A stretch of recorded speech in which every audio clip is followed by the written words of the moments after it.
We all deal with trauma and loss. I mean, that is how adoption starts. It's born of trauma, of family loss. So we get those hits early in life. And, for kids who get placed into nurturing, wholesome families, they have an opportunity to heal some of those early life hurts. I never did. I think, between the constant moving and my father's own alcoholism, it just sort of compounded the problems that I had, the sense of not belonging, the rootlessness, the sorrow, the lack of connectedness. I remember growing up and wondering why I was being treated differently. I remember coming home upset because I'd been teased and looking in the mirror and trying to see what it is specifically that people saw that made me a target. Adults were generally kind, but the other children were pretty cruel. And they're very good at doing it when the adults don't see it. They're very good at hiding it. So, and my sister experienced the same things also. What I think now, when I think back on it, one of the things I find really interesting is that we never discussed it with each other. I think there's a sense of almost shame, because we were in the years that we were adopted, we were told our stories of being rescued from a country that was poor, was trying to recover from war, that we should be grateful that we were in a safe place, that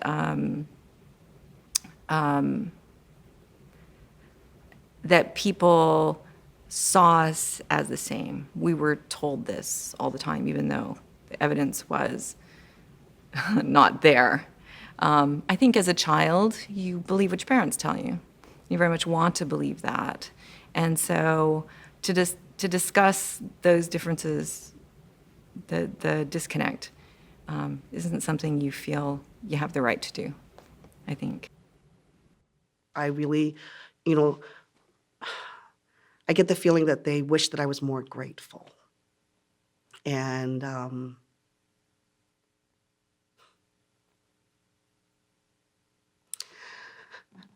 sorry.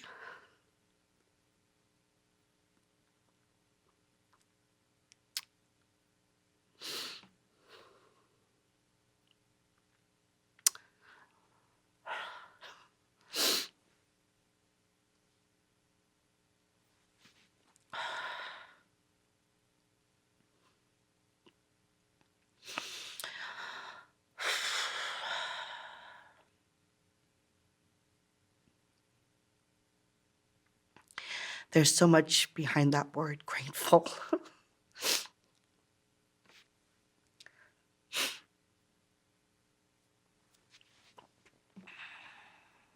I'm grateful that they got me out of that orphanage. But am I truly grateful that they took me out of Korea? That I don't know my culture, my heritage, my history.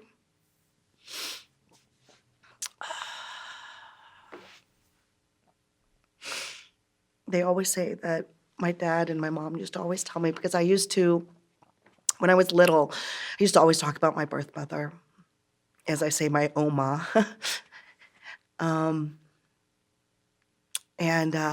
When I was little, I would always tell them, because I would ask them about her and ask where she was. And they told me that that she probably didn't want me because, or she probably couldn't have me because she was really poor. And so as a little child, you want to, you have this big dream. And I remember always thinking that I was going to go and find her and, give her all the money in the world and save her. That's what I wanted to do.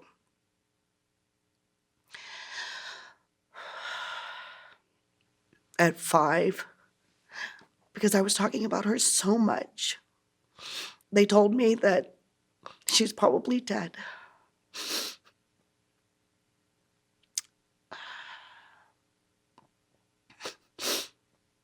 So I stopped talking about her.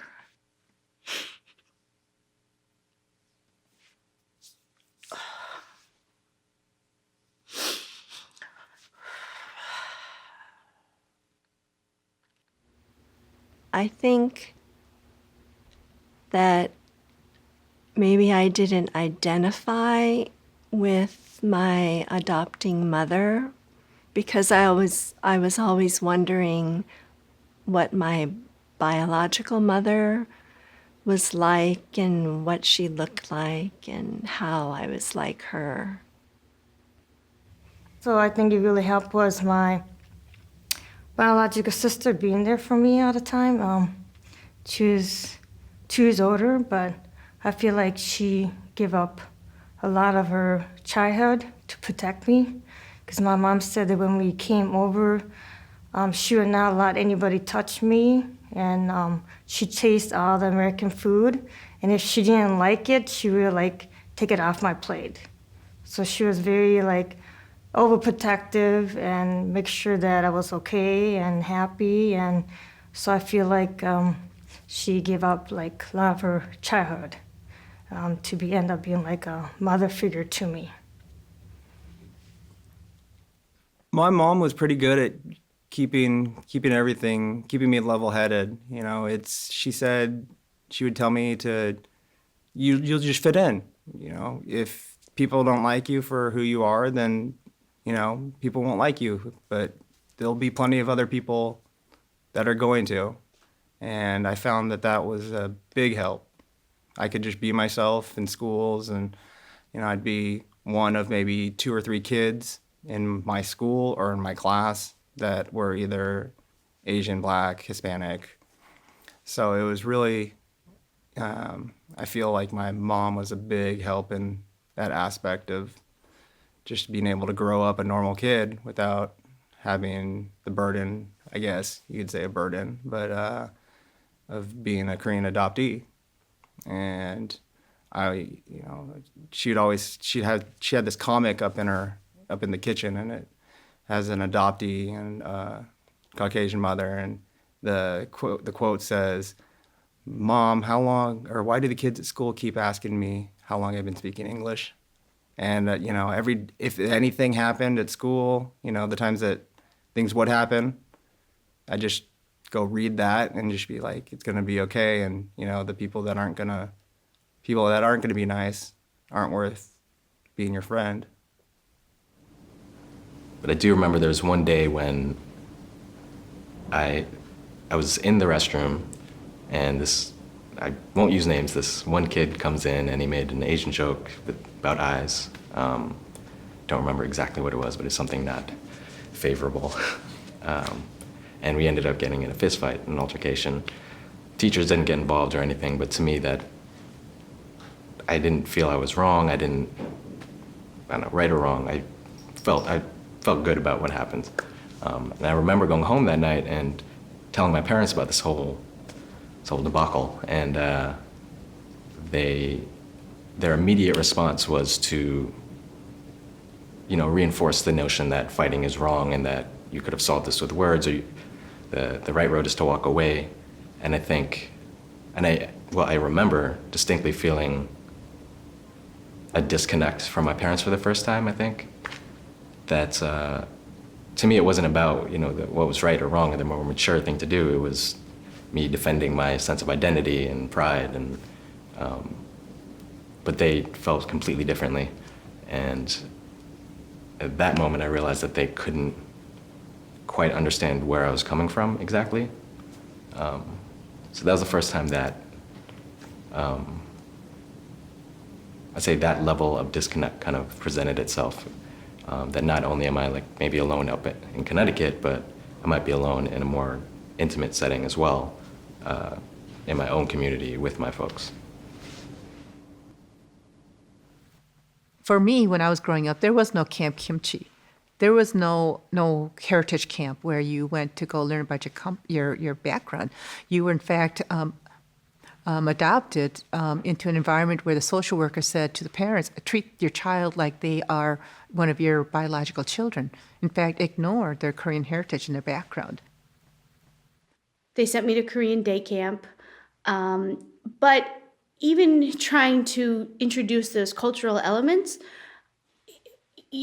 it's very hard for a kid to feel connected to or attached to a culture that they're not participating in an organic way.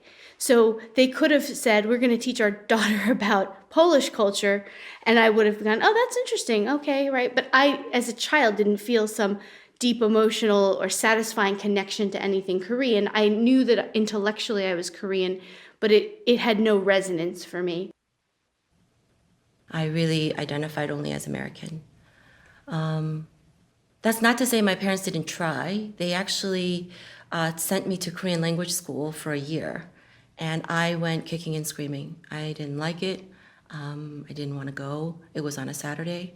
But I just kept feeling, I guess in my adult language, I would say, I felt like I was getting re-traumatized every time I went to Korean school.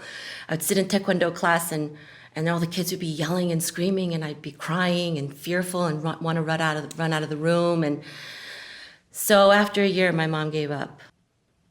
When I was growing up, around age 10 or so, Holt started the Holt Heritage Camp. And I think that's probably the best thing my parents could have done for me. And that was the first time I think we've really had a serious, maybe, awareness of, hey, where did I come from? And, giving me an opportunity, a resource, an outlet to go and experience something that you're not going to ever experience. And that's being with other adoptees that were Korean. So one summer, my mom's like, oh yeah, you're going to this Korean language camp for 2 weeks, have fun. And I was really like, oh my God, like, why did you send me here? And I had no idea,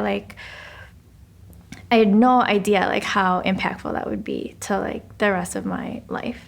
I went up there to the middle of nowhere in the woods to learn Korean, and I came back just being wow, this learning Korean is so much fun, and I had so much fun, and I was actually really surprised at how much I learned within only 2 weeks. And so pretty much since that summer, I went back every summer after that to go up to that camp and learn Korean. And then I had a tutor for a little while to learn more Korean. And then in college, I took Korean, hung out with more Korean friends, and purposely to improve my Korean. And that just, I think more than anything, that language connected me the most with being Korean. I just wanted to fit in. I didn't want to be different, which is the reason why I didn't want any contact with the other adoptee. As a child, you don't want to be different from anybody else. And so, yeah, that was a difficult time. But it was also a good time. It was both. And then middle school, I was a little older, so then I kind of started to fight back. Never physically, just with words. Because I think I was a little bit older and a bit, more confident. And then after middle school, my family moved to central Switzerland. And even though it was more country-like, the atmosphere was much better. Didn't encounter barely any racism there. People were really friendly. I encountered a lot of people who were, very interested in my background, and they were happy I was there. So that was, it was very, very different. And I'm glad I got to spend my high school days there. It was very good. It was weird. It was strange. I I really didn't know that I was adopted. I just, because I was so young, it just was. And so I probably, the first time that I realized that I was different was probably about age, and I'm guessing maybe 5 to 6. I was taking a bath with my sister, and she's very light-skinned, and I was washing my arm and saying, "Mom, I'm dirty. I need to get this dirt off me." And she says, "Kim, that's your skin. That's your skin color." I pretty much wanted to blend in. I wanted to be American. I didn't want to be different. There's a comedy routine of Whoopi Goldberg. It's a long time ago where she put a white shirt on her head and pretended that she had long hair, long blonde hair. And I more or less did the same thing. And that was kind of my feeling of, oh, when I grow up, I'm going to get eye surgery and, I hope I'm tall. I wanted the fold in my eyes. I wanted a regular nose that could support a pair of glasses, just stupid things, I even would try, when there was like a guy that I had a crush on. This is so stupid. I mean, I look back and it's stupid, but if I had a crush on somebody, I'd try to not be seen from the side because I did not like how I looked from the side because it was different. And just stupid, obviously stupid little girl things that are important to you back then. I feel that that's the main thing from my childhood, just being very self-conscious and, hating mirrors and hating the way I looked. I have this memory of staring in front of the mirror at home in the bathroom. I would have only been about 4 or 5. And, I was trying to pinpoint, trying to kind of intellectually figure out exactly what features made me look different. I didn't realize it's kind of just a combination of all my features. And I was also experimenting with putting, talcum powder on my face, which is, pure white, because I thought that that maybe it was my skin color that made me different. And I think back and feel sad about that little girl that was doing that and struggling with her appearance in such a way. My first experience of some sort of discrimination was shocking, and it happened when I was about 15 years old. In my hometown, there is a gas station. It's called Tom Thum, and it was on the main highway going through town. And there were some truckers in there, and I was there buying Mountain Dew, which was my addiction at the time. And these truckers said, "I didn't know they allowed chinks in here." And I looked around, looking for some chinks, and I realized I was the only other person in the store, and they were talking about me. And it was a really defining moment. I will never forget it. Was I called names? Sure, I was called names. But I think, there are other kids kind of have the same issues. If you're fat, if you're skinny, if you're nerdy, if you're, there's a lot of hateful things that kids can say. Of course, it bothered me. But I think I moved on and took it with a grain of salt.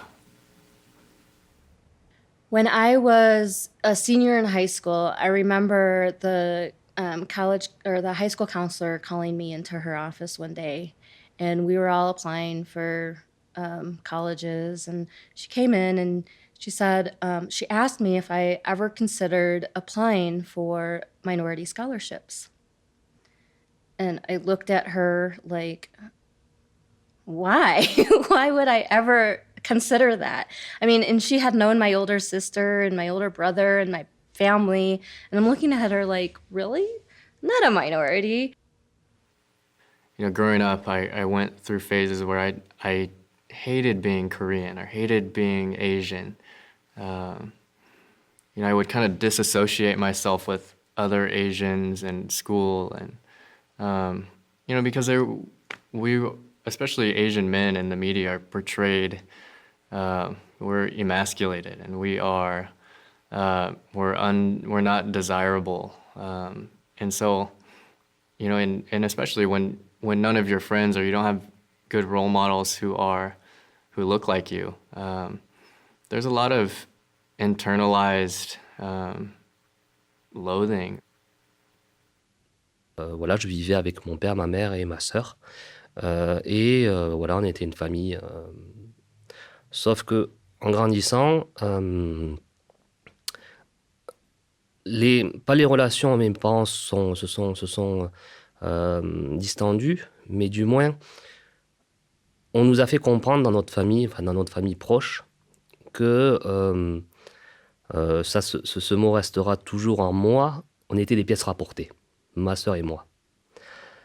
Et quand on est petit, on vit avec ça. Donc, au fur et à mesure du temps, on commence à comprendre que on est dans une famille, on est une famille, mais on n'est pas non plus intégré, même si dans mon père et ma mère et ma sœur, on était très bien avec eux, on était très bien avec eux, on était très bien intégrés. La famille proche, donc la famille les parents de mon père et ainsi que mes cousins, et en fait, on aurait dit qu'il y avait une sorte de petit rejet de leur part, étant donné nos origines, étant donné d'où on venait, et le fait que, entre guillemets, on n'était pas de leur sang, de leur famille. Je dirais que dans mon parcours d'adopter, ce qui a été le plus difficile, en fait, ça a été,